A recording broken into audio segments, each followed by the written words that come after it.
Guys, korang pernah tak terfikir sampai bila nak berniaga, kena buat posting, kena buat iklan, kena buat video, kena buat live? Pernah tak terfikir? Dan kalaulah suatu hari nanti semua media sosial ni hilang, dekat mana kita nak dapat income? Kalaulah suatu hari nanti kita tidak ada energi, kita tidak ada tenaga, kita tidak sihat, kita sudah tidak ada kemampuan, dekat mana income tu boleh dapat? Sebab tu waktu kita sihat ni, join Sistem Affiliate Pro. Sebab Sistem Affiliate Pro ni kita all out sekejap membina kita punya community di dalam circle bisnes kita tu. Dan bila dia dah shopping, seumur hidup dia shopping, income akan jadi milik anda. Sebab dalam sistem kami, kita ada referral code. Yang mana referral ni milik semua orang, iaitu anda lah.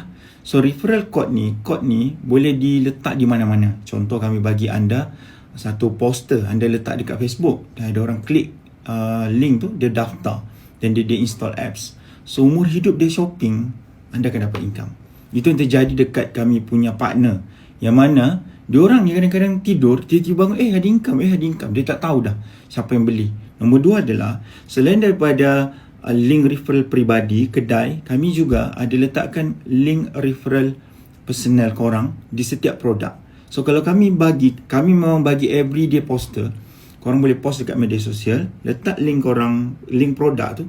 Bila orang klik link tu, dia shopping, anda dapat income. Dan yang bestnya, kami punya sistem ni, contoh, tiba-tiba yang dah beli tu nama Abu, dah beli dengan korang kan, dia pergi jumpa link orang lain, dia klik link tu, dia beli, tetap masuk kat sale yang pertama sekali dia beli tu.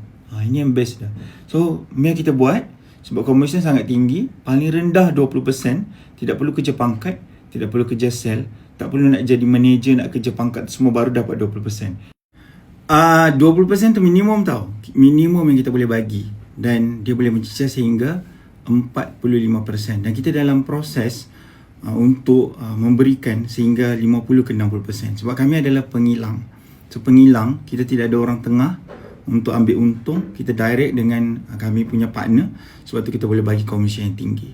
So korang daftar segera dekat kami punya mana-mana partner, dapatkan link referral code tu, daftar secara percuma, kita tidak ada modal langsung, dan korang dah boleh start berniaga tanpa modal. Jom.